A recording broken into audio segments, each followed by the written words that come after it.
Hello, everyone, and welcome to another episode of the Forever Cash Life Real Estate Podcast. I'm super excited. Today, we're going to talk about financial philosophy, financial freedom, how to get there in 5 years or less, right? Okay, let's get started in just a second. Welcome to the Forever Cash Life Real Estate Investing Podcast with your hosts, Jack and Michelle Bosch. Together, let's uncover the secrets to building true wealth through real estate and living a purpose-driven life. All right, so here we are again. My name is Jack Bosch, and welcome to the Forever Cash Life Real Estate Podcast. I am super excited today to have with me a guest that is well-known in the industry and on TV, Clayton Morris. Clayton, how are you today? I'm doing great, Jack. Thanks for having me on. And you were a great guest on my show a few months ago where we got to talk about land. So now shoe is on the other foot today. So thanks for having me. Wonderful. So thank you very much for coming on to the show. I'm super impressed by your credentials and what you've accomplished in life so far. Clayton has been on TV, on Fox TV for how many years was that? 10 years? Yeah, I was on for 18 years on morning television around the country and, living off of ramen noodles basically until I made it to the network. And so spent the last 10 years of my broadcast career on national television on Fox News Channel. Then I retired at 40 years old thanks to real estate investing. So yeah, no more waking up at 4 a.m. And that's what we want to talk about right now. It's a perfect example of somebody who has used real estate while they had another job to free themselves from that job, even though that job seems like to have been a job. It seems like a job that is very glamorous, right? That a lot of people strive to be in, right? I'm sure there's a lot of competition for that job.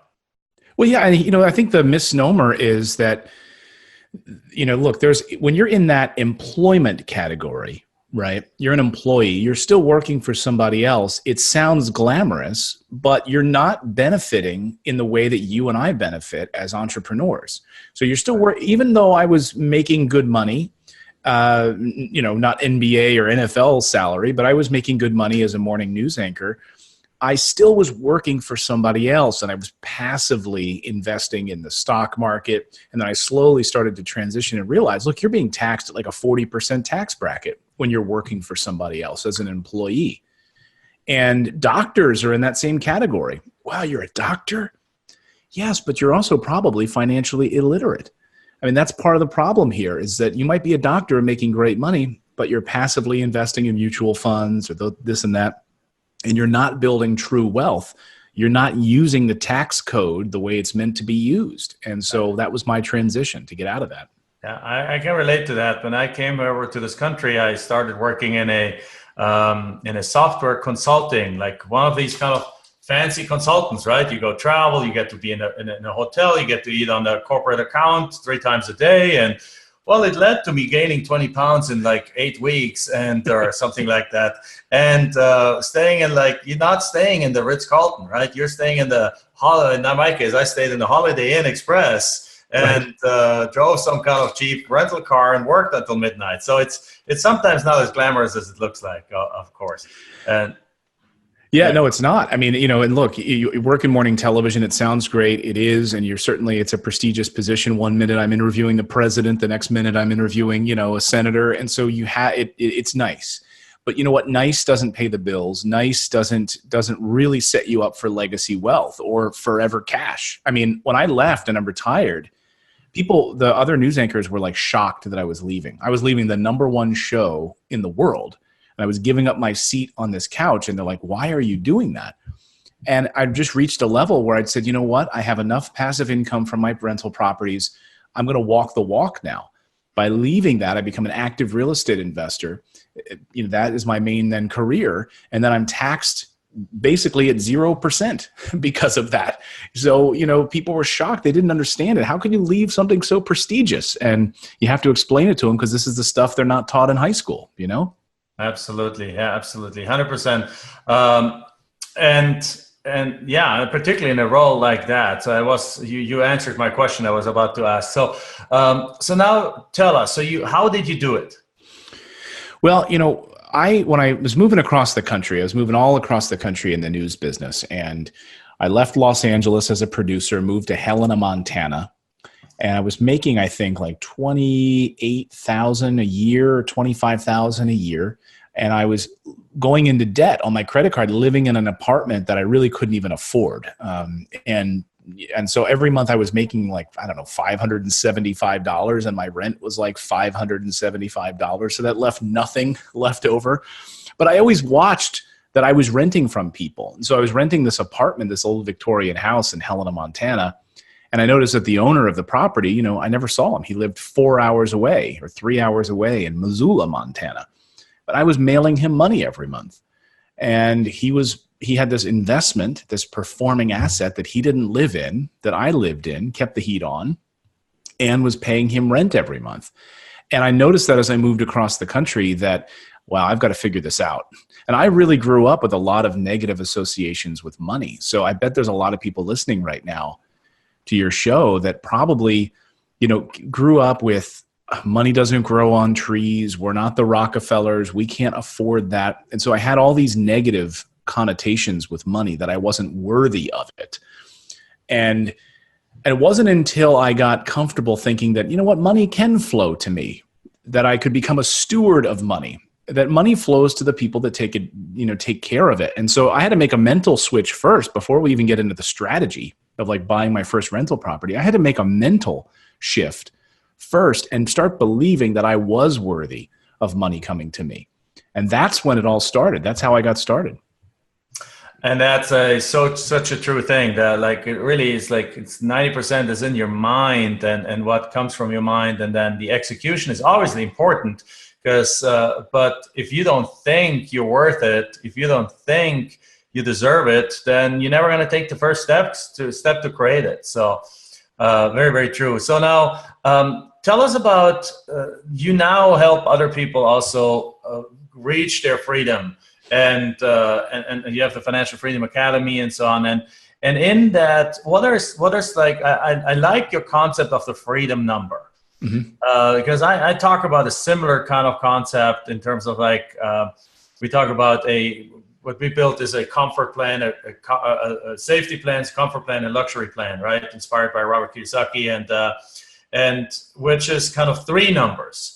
Like one number is like the worst case scenario. If I lose almost everything, or if I can't earn anymore, what is like the minimum I need to live on, and how can I make sure that is being passively produced? The other one is like the same number, just the same thing, just a higher number where I've been comfortable. And the other one is like luxury. So how does your concept work with the freedom number? Yeah, so this was the thing that changed my life, honestly. And we give it away for free on our website if anyone wants to grab it, just morrisinvest.com/freedom. But I'll tell you the backstory because I think context is so important in everything that you and I talk about. When I had you on my show, I want to understand the context of how you arrived at this, because I was sitting at home after I had 2 rental properties and I was working in the news business, making great money. And my wife comes downstairs and she says, "We can't pay the mortgage this month." And I said, "I'm sorry. I'm a network news anchor. I have 2 rental properties. I don't understand. Like, what did we do wrong here?" And I had to sell stuff out of my closet. I had to find like some electronics that were in my closet and put them up on Craigslist. I was like, oh my gosh. And we managed to pay our mortgage that month. And I said, never again. And my wife said, we have these 2 rental properties that we bought and they're earning, $900 a month in cash flow. Like we paid about $60,000 for them roughly after we did some renovations in the Midwest. What if we had enough of those that every month we wouldn't have to worry about your TV contract and be nervous about that? What if we had enough of those that we had that safety net? And I said, Eureka. So I will give her credit for planting the seed. I jumped up with my dry erase marker and she said, okay, I'm going to go back to doing some laundry. I said, no, you're not. We're going to figure this out. And that's where the freedom number was born. So my number is kind of in the middle of your 3 numbers. It's enough padding, about 10% padding, so that you can go out to dinner here and there. You can take that trip. So most people, the reason I built the freedom number cheat sheet is because most people have no handle on their expenses at all. They have no idea their numbers. And we didn't. And my wife, master's degree, brilliant person. I'm fairly dumb, but we couldn't figure this out. We didn't have our expenses handled. And so the first step in this process is to write down over 6 months. I want you to look at all of your expenses. And we walk you through this in the cheat sheet, 3 pages. And figuring out how much are you spending on average every month. And get rid of the holidays. That's an anomaly. Focus on 6 months. And what is that average? Groceries, gas. You think you spend this amount on groceries? I'm telling you, until you put it down on paper, you're wrong. You start seeing those numbers. So is it $5,000 a month that it would take for you to run your family and be totally protected? Then add 10% on top of that. And then we start to reverse engineer and figure out how many rental properties it would take for you to be covered. And for us, it was like 12 rental properties. We would never have to worry about a paycheck again. We'd be able to run our family, pay for school, groceries, gas, take a trip here and there, and be totally fine. Most people throw this artificial number out there, Jack. Most people are like, I want to be a millionaire. And my point is, why? $1 million is an artificial random number. But $5,000 a month for you, John Smith, and your family would make you financially free, would have that safety net for you to be financially free and protected forever and create that forever cash that you talk about. So that's my number. It kind of sits in the middle of those 3. Yeah, absolutely. That makes total sense. So, and I 100% agree with you. Like, we could probably go into, we're made from the same cloth on that end, because that's exactly was the epiphany for us too. When we were like working, I was working in a job, we're barely making ends meet. And then as we figured out our system, we're like, okay, when we started doing these seller financing deals, started getting cash flow, and it's like, well, we only need 20 of them and we have all our expenses paid. Oh my God. That's like such a eureka moment. And then over time, we transferred us over into rentals. So we have a bunch of rentals too that do exactly the same thing for us as they do for you. And they can do the same thing for everyone out there. So this is a beautiful, beautiful concept. So to summarize it, the concept is get away from that random number in your head. We had a staff member in our team member in our office one time that I asked her, hey, in order to be truly financially free, how much money do you need? And she threw out the number of $10 million. And it's like, $10 million. I mean, I won't name her name because even though she no longer works with us, but it's like, why? Exactly like you said, why that number? It has nothing to this. Like, well, I figured that I have enough to buy this and buy that and buy that. And it's like, well, we did that exact exercise with her, and she realized that her number was really more like the $6,000-$7,000 a month in order to accomplish almost all her dreams in her life. Well, that's because people are coming from a different paradigm. I mean, I hate to use that word, but there's a lot of talk lately about the FIRE movement, FIRE, the financial independence. And I just did a video on my YouTube channel about this, kind of raging against people who don't think you can do it. And one of those people, I mean, love her. I've read her books. I've watched her on her show for many years, Susie Orman. She talked about that the reason the FIRE movement, or you can't be financially free, you can't create forever cash, you can't create financial independence, is because you need, I think she said some ridiculous number. I might be misquoting her, but it was either $8 million or $20 million to live on for the rest of your life. It was some ridiculous number. Yeah. The paradigm that she's coming from, though, is totally wrong. What she's coming from the retirement account mentality, which was that you need to put this amount of money into a retirement account so that you can pull that out and live for the rest of your life. But I think the thing that you and I teach is monthly cash flow. Absolutely. That is, that you're able to depreciate and not pay a lot in taxes. That's true financial freedom, not some Susie Orman $20 million artificial number. Absolutely. Yeah. I heard the number. A financial planner told me that in order to make $100,000 on retirement from your retirement account for perpetuity or until you turn 100 or so, you need $4 million in your retirement account. That is the 1% of the United States that has $4 million in their retirement account. I mean, I know guys that shared their financials with me. They're making $400,000 a year and they don't have $4 million in their retirement account, and they're in their late 50s.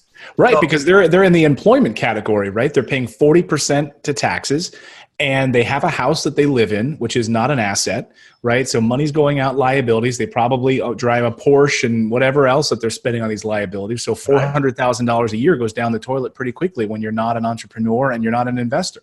Absolutely right, because $160,000 of that goes to the IRS to start out with, and then all the other things that you just mentioned, and the money is gone, and they might put $50,000 off to the side a year, but that's still going to take you 80 years to get to $4 million. I mean, okay, it depreciates too, and it goes up in value, but it takes you decades to get there. And so no, you don't need $4 million in a bank account, like Susie Orman says. I agree. I have that same inkling with her about that. Yeah. And then I stopped watching her show because it's just. Well, it's an old school mentality. It's go to school, be taught by teachers that have never done what they say they've done, right? Be taught by accounting teachers that actually haven't been accountants, and they teach you in school to get a job and work for somebody else. So she is of that cloth, sadly. And so that $50,000 that your friend, you said, might be even putting aside, they're probably putting it aside into, the stock market or something, something that's going to have all kinds of volatility, and then wind up losing a big chunk of it, and they have no control over that. So I agree with you. Most people don't make 400 grand, so they have no chance to ever make that kind of money that they on their retirement account to live there. So instead, what you're saying and what I'm saying is invest in real estate in a way that it creates passive income. Now, another concept that you talk about is paying off your mortgage in 5 years. Can you talk about that for a little bit? So my wife and I wrote a book, and thank you to everyone who's read it, and it became a bestseller. So thank you. It's called How to Pay Off Your Mortgage in 5 Years. It's on Amazon, and it's a strategy that I've done multiple times. So when you've kind of heard maybe the colloquial term velocity banking, which I only learned that term after many years of already having done this strategy. It's like when you like a certain kind of music and then someone like a young kid comes along and says, oh, you like ska music, or and you're like, when did that get a name? So I love doing this strategy for many years. I did it back when I lived in Philadelphia many years ago, many moons ago. And the idea of the strategy is that you're trading financial products. And we teach you in the book how to look and, first of all, to understand what's in your mortgage. Most people have no idea what's actually inside of their mortgage. Most people have their insurance and taxes being held and paid for by the bank, which is a huge mistake. Aren't you a better steward of your money, or would you rather have the bank making money off of your money to pay taxes and to deal with that? And when you actually look at all the hidden fees associated with your mortgage, you are empowered, number one. So first of all, we teach you that, what's in there, to understand amortized interest versus simple interest. And one of the strategies we teach you is you could leverage your retirement account. So if you are an employee and you have a retirement account, a 401k, most people don't know that you can borrow from it. Not withdraw and get penalties, but borrowing from it. So we teach you that in the book, to be able to take out that chunk and be able to fire it right at the principal balance of your mortgage. And then you completely alter the timeline in your mortgage. So we teach you that there are two enemies when it comes to a mortgage: time and interest, right? And so we teach you to kind of go right after that and wielding these other financial products as swords in order to attack that. Might be buying performing assets that perform, enabling you to pay off the principal on the liability that you're living in. Also utilizing a home equity line of credit or other means of unsecured funding that you might be able to have access to with a much lower interest rate, because we're trading, again, financial products, one for the other, simple interest versus amortized interest. And so we kind of walk you through those details. We cut right to the chase, and it's amazing. We've heard from so many people that have emailed us as a result of having gone through this program. And I get this, it's kind of like what Dave Ramsey cut up your credit card moment, or I'm out, and he sounds the alarm. We get emails from people that say we've paid off our mortgage by following this strategy. And that's the best feeling in the world, because we want people to get out from underneath this enormous debt. It's a huge liability for people. Wonderful. Yes. And that's a strategy. So go make sure you get that book. I just got it on Amazon myself. Thank you. Thank you. And there's a new edition. Yeah, we have the new edition, the 2018, 2019 edition that just came out. It's totally rewritten around the new Trump tax code as well to help you as well. So, okay, perfect. Yeah. That's great to know. So, so how now, what do you do to continue your own financial education? So you obviously had a mind shift from the employee mindset to the real estate investor mindset, which I can only agree that even financial planners that like my own brother for that matter used to be a financial planner, and it took me years to really have him understand the real estate investment thinking, and finally he's like, oh my God, because it's such a different thinking. But once you have it, you never go back to their side. But now, what do you do to continue your own education? I think obviously I'm a lifelong learner, and I think that's the difference between, with people like you and me versus people who just they go to school and they get out and they never read another book and they're fine working that 9 to 5. I'm a constant learner. And so whether we're reading tax books or I'm taking a course, I take courses. So like I've taken your great course on land, which blew my mind. So taking great courses like yours and really finding out what speaks to you. I found that as I've gotten older, the things that speak to me are the things that I'm most excited about, the things that I want to learn about. So I know taxes doesn't sound sexy, but my wife and I have become sort of obsessed with understanding the tax code and understanding how the tax code is written for investors, business owners that invest. That's the golden ticket, right? When you're a business owner that invests, the tax code is written for you. You can pay $0 in taxes legally if you know how it works. The government wants to partner with you to build companies, to develop affordable housing, to buy land, to develop land, to have clean water and energy. So if you know how it works and you educate yourself financially, then sky is the limit. So I make it a point that on my channel, on my Morris Invest YouTube channel, my whole point of that show is financial intelligence. I want people to build financial intelligence, and I will spend the time reading the books, I've read your book, Forever Cash. I've read, as many financial books as I can get my hands on, and I can argue the points. So I think I'm just a constant reader and a constant a learner of taking digital courses and just learning and learning and learning. That's the only way to do it, right? And also talking to people. You have to have conversations with people like yourself and surround yourself with like-minded people who want to grow and who are maybe in a better position than you are. That's how you learn too. Absolutely.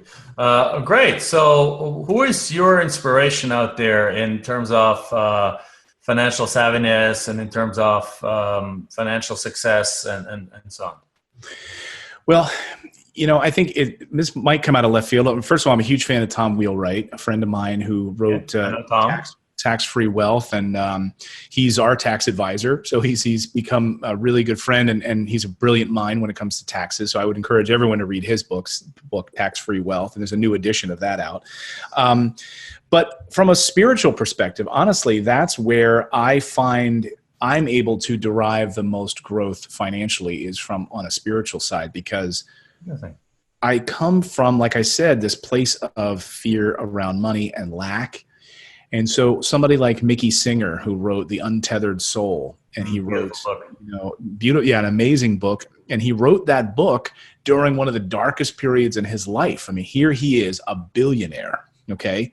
How did he do this? He wrote another book, which is amazing, called The Surrender Experiment, which he devoted himself to not fighting, not going against the current, and going with the flow and sort of surrendering to life, because the universe is sort of showing you a direction. Are you there to pay attention to it? That's what we're here. Do you notice, when you fight against things, it never ends up working out. When you really push and fight and try to force something, it never really works for you. But when there's a flow and someone is showing you something, you just happen to stumble upon a new podcast. Maybe you're listening to Jack's show for the very first time. It just popped up in your feed for some reason, or a friend recommends it. There are reasons these things happen. And I think when I'm able to be more in touch with that, and I spend time, reading Mickey Singer or Eckhart Tolle, Byron Katie, some more spiritual teachers around, what's going on inside of us, that makes me a better financial teacher. because I'm able to help people connect in that way. And it's not just about money. You have to be in touch with yourself first and understand where you're going before you can even be a good steward of the money, the actual physical paper dollars. Absolutely. I love that, by the way. And it's, again, very similar. Both books you mentioned, I've read. I love them. Eckhart Tolle's books I've read, and I go back. I have on audiobooks. One of Eckhart Tolle's books is always there, and I always, when I do longer rides, I just listen to it for like 20, 30 minutes, and it brings you back to like what matters most in life. And when you go back to what matters most in life, everything else falls into place much easier anyway. It's not, and you don't force things anymore. I absolutely agree with that. So what are your three highest priorities in life? To be present. Since I was a little kid, I've been throwing sort of pennies in fountains asking for peace. That's all we really want. And I really found that, you can, in your 20s and 30s, you're going after money and the girl and all this. When it really comes down to the end of the day, I want to be able to sit peacefully on a chair, a park bench, and be present and not have a device in my hand that's buzzing, voice in my head that's distracting me, some sort of ego-based voice that's driving me one way or the other. I'd like to be able to sit and just get those few moments every day. I sort of journal about that every day. If every day I can get a few moments, then maybe the next day I can get a minute, and then 2 minutes, and then 3 minutes of peace. So to have peace and presence is the most important thing to me.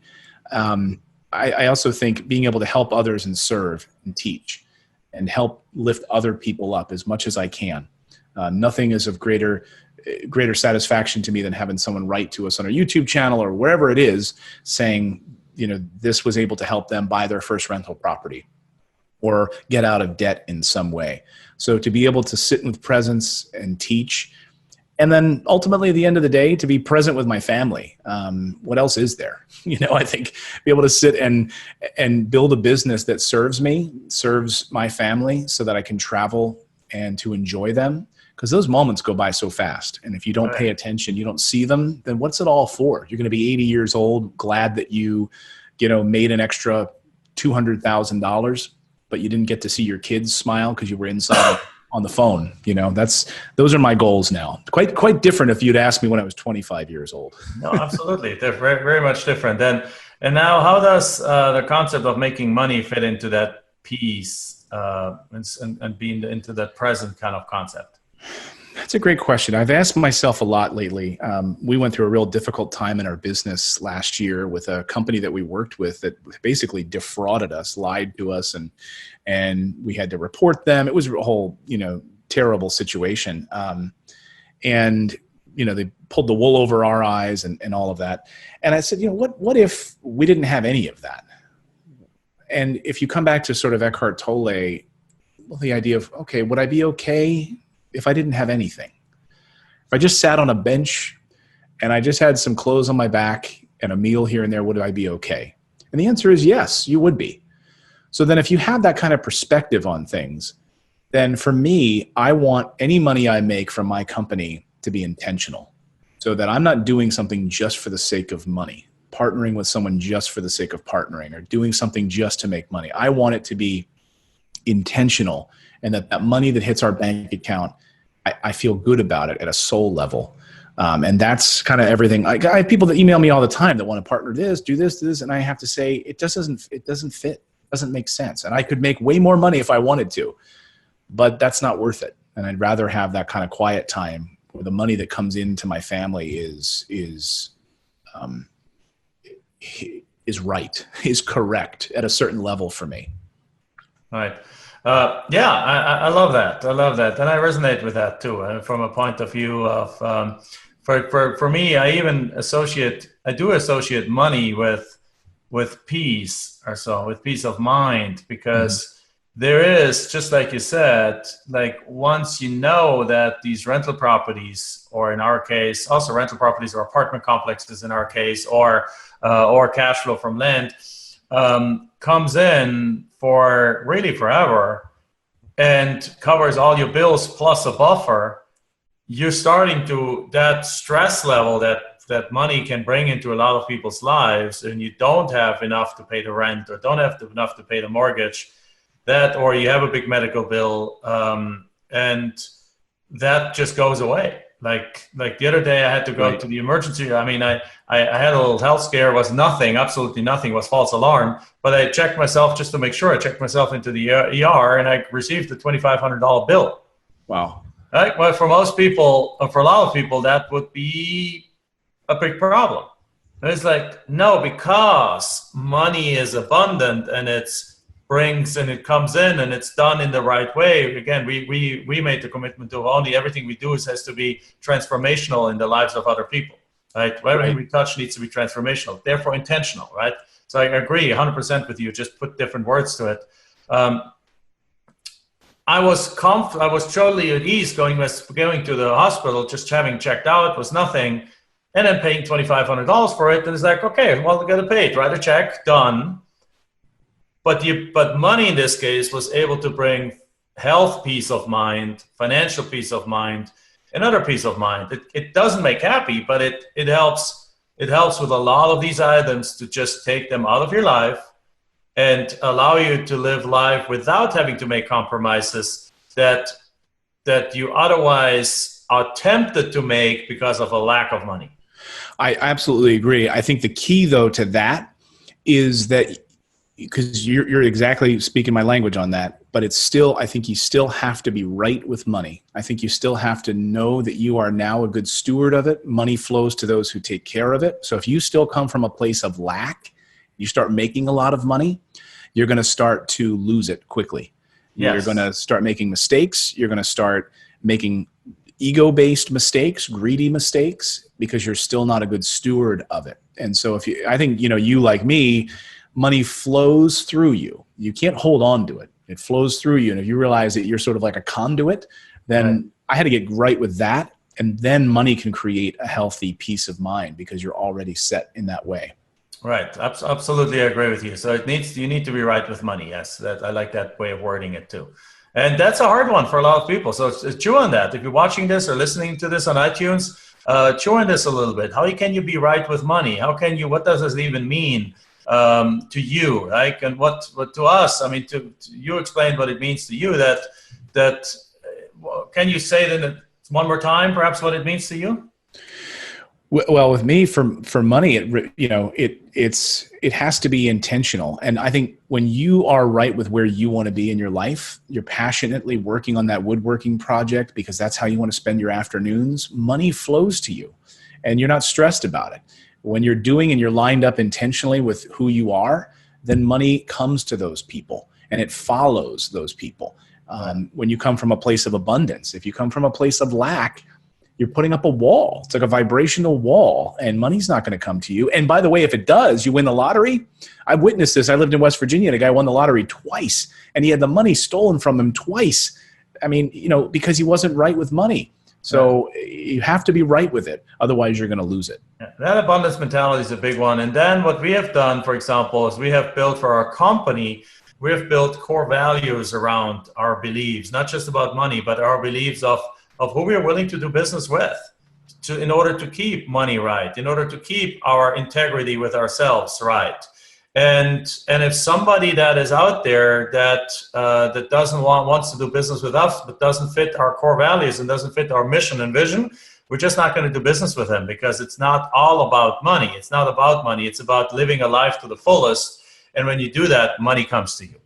So, right. 100%. So wonderful. So Clayton, that was beautiful. Thank you very much. I'm glad we touched some of the subjects that are not only money related, but they're just as important to the money or even if perhaps even more important in some regards than just the hard facts about how do you buy a property and so on. There's plenty of information about that on there. There's not that many conversations about like we just had. So thank you very much for that, and thank you for your openness there. Well, thank you, Jay. Thank you for having me. So with that, I have just one last question for you, and that is for somebody who is just like an absolute beginner, stumbled into this podcast or stumbles across your podcast, and he wants to, and he's in this employee mindset, but we cracked something open and they're like, what, there's another way? What do they do? How they can find, well, first, how can they find you? You already mentioned it, but But then what would you recommend to them they do in order to kind of figure out what's right for them and figure out how to get started? Well, my wife and I just published a video on this exact subject this week, how to get started in real estate investing, part 1. We're going to do a multi-part series on this because we get a lot of people that come to our Morris Invest YouTube channel and they start on the getting started and they watch some of our early videos and they'll send messages like, okay, how do I take that next step? How do I go to, get over that hurdle? And so we kind of walk people through mentally how to prepare, how to get right with your finances first, how to really, focus on that. But then we're prompting you to take action. So we're going to set you up for success. We're going to make sure, like you do in teaching your land courses, that there are certain things, obviously pitfalls you want to avoid, and we teach you those. And if you can minimize those pitfalls, we want you to understand that you're still going to make mistakes. That's what it's all about. We want you to make mistakes kind of quickly. And so we kind of show you there's a way to minimize these little mistakes. But look, if you own 50 rental properties, you're going to have one that you overpaid for. You're going to have a contractor that gypped you. You're going to have a roofer that didn't show up and you paid them. These are things that are going to happen. So we kind of teach people. I would encourage people to go to that video and kind of start there and send us a message. We try to respond to everyone on our channel. So anyone has a question, we try to really, really help you get over that hurdle. Wonderful. Well, thank you very much. Appreciate that. So guys, go check it out. And with that, I wanted to thank you, Clayton, again for being on the show. And everyone else, this concludes another session of the Forever Cash Life Real Estate Podcast. So see you soon. And again, if you enjoyed this, give us a 5-star review. Give us also a little description underneath. And we love the more reviews we have, the more we can spread the word. So do that right now on iTunes. And then we'll see you soon. Thank you very much. Bye-bye. Enjoyed this episode? Then make sure you like, subscribe, and post your comments and questions below the video. We're looking forward to hearing from you.